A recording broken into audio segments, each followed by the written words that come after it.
네, 안녕하세요. 저는 서울동물원센터의 원장 윤대영입니다. 슬개골탈구 수술에 대한 보호자분들의 질문 영상이 있었는데 그 중에서도 재활 운동, 특히나 수술 이후에 어떤 관리를 해야 되는지에 대한 질문들이 많았어요. 집에서도 준비물 몇 개만 있으면은 얼마든지 운동을 하실 수가 있어가지고 오늘은 그 부분에 대해서 같이 저를 따라서 해주시면 되겠습니다. 네, 그러면 먼저 집에서 할 수 있는 재활 운동에 대해서 알아보겠습니다. 수술을 받고 나서 이제 퇴원 시점에는 사실 이렇게 잘 서 있지를 못합니다. 먼저 하셔야 되는 운동은 허리와 뒷다리로 이어지는 이 사이에다가 양손을 넣어 주시고요.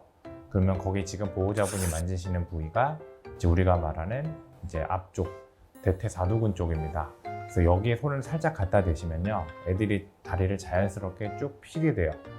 쭉 핀 상태에서 이렇게 받쳐주는 운동을 하는데, 이 상태로 운동을 먼저 한 5분에서 먼저 시작을 하시고요.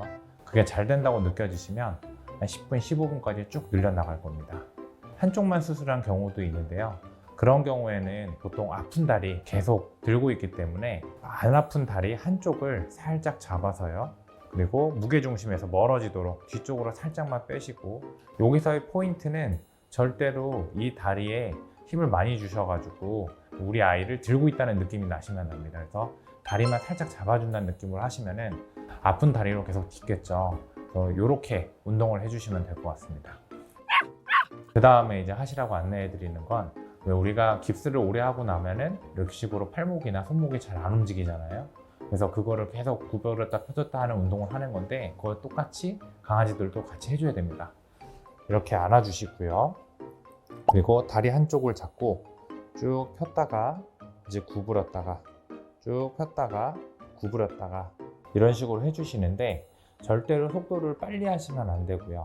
수술하고 직후에는 당연히 이 부분이 아프기 때문에 어느 정도 각도 이상이 되면 애들이 아파서 다리를 자꾸 빼거나 싫어하는 표현을 할 거예요. 수술 직후에 하실 때에는 생각보다 각도가 많이 안 나올 수 있으니까 천천히까지만 늘리시고 너무 끝까지 다 안 하셔도 됩니다.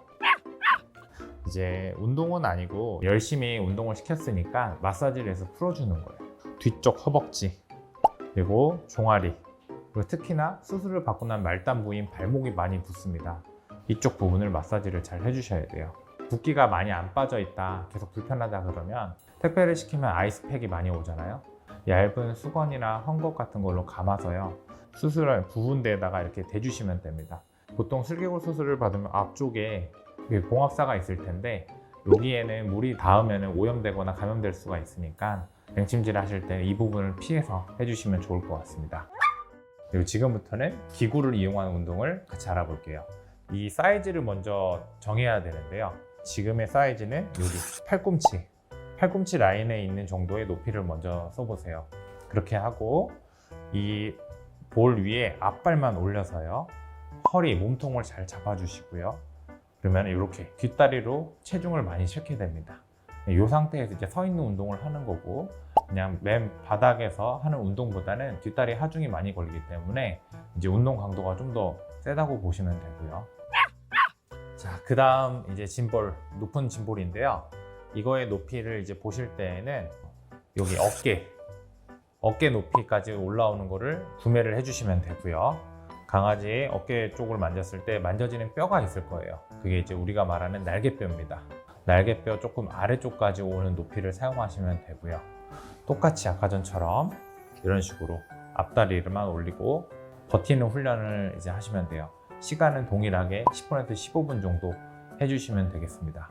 추가적으로 이제 할 수 있는 운동은 이런 식으로 우리 애를 올려놓고요, 이제 밸런스 운동을 같이 하는 건데, 처음에는 이게 이제 많이 떨리기 때문에 애가 불안해 할 수 있어서 잘 못하는데, 이런 식으로 볼을 조금 잡아주시면 좀 덜 떨리거든요. 잘 버티고 잘 있는다 그러면 이제 손을 좀 떼시면은 이런 식으로 많이 움직이면서 밸런스 운동을 열심히 하게 됩니다. 이 운동은 원반을 이용한 운동이고요. 사실 이 운동은 일반적으로 신경외과, 마비 증상을 보이는 디스크나 그런 경우에 이제 많이 하는 운동인데요. 이 원반 자체가 굉장히 많이 떨림이 심하기 때문에 보호자분께서는 꼭 한 손으로는 원반을 잘 꽉 잡아주시고요. 오른손으로 애가 위에 올라가 있는 상태에서 몸통이나 아니면 다리 쪽을 잘 잡아주셔야 됩니다. 이 상태에서 이제 버티는 운동을 하는데 실제로는 지금도 원반이 굉장히 많이 심하게 흔들리죠. 그래서 이런 식으로 우리 아이가 이 밸런스를 잘 유지를 하는 운동을 하게 됩니다. 이 정도면 굉장히 잘하는 편이고요. 실제로 환자에서는 이 정도까지는 아마 안 될 겁니다. 그래서 굉장히 잘 잡아주셔야 되고 살짝만 기울여 주셔도 우리 애가 생각보다 많이 운동을 할 수 있고 힘이 많이 들어가서 이렇게 심하게 요동치진 않아도 운동이 될 겁니다. 네. 이제 집에서 할 수 있는 운동들이나 아니면 가벼운 준비물을 이용한 운동들을 좀 알아봤고요. 지금부터는 병원에서 실제로 하는 물리치료 기계를 이용한 치료 방법에 대해서 알아보겠습니다.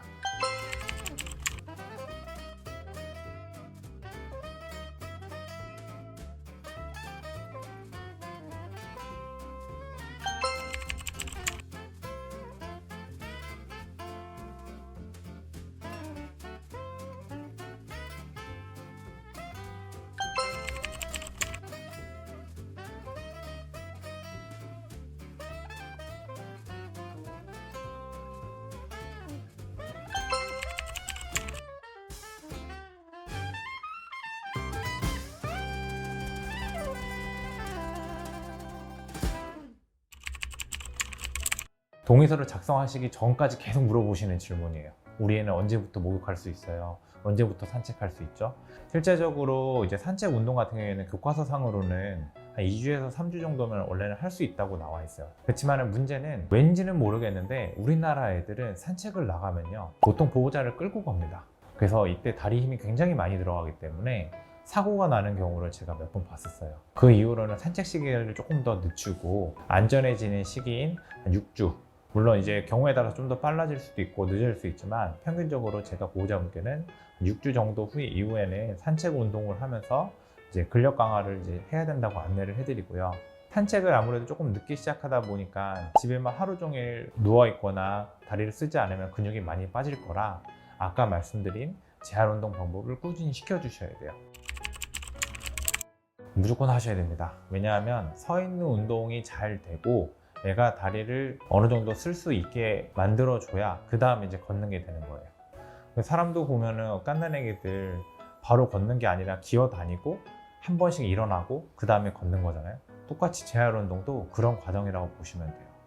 먼저 서 있는 운동을 꾸준히 시키신 보호자분과 괜찮겠지 하고 놔두신 보호자분의 그 아이들은요 생각보다 한 달 정도가 지났을 때 차이가 많이 나요.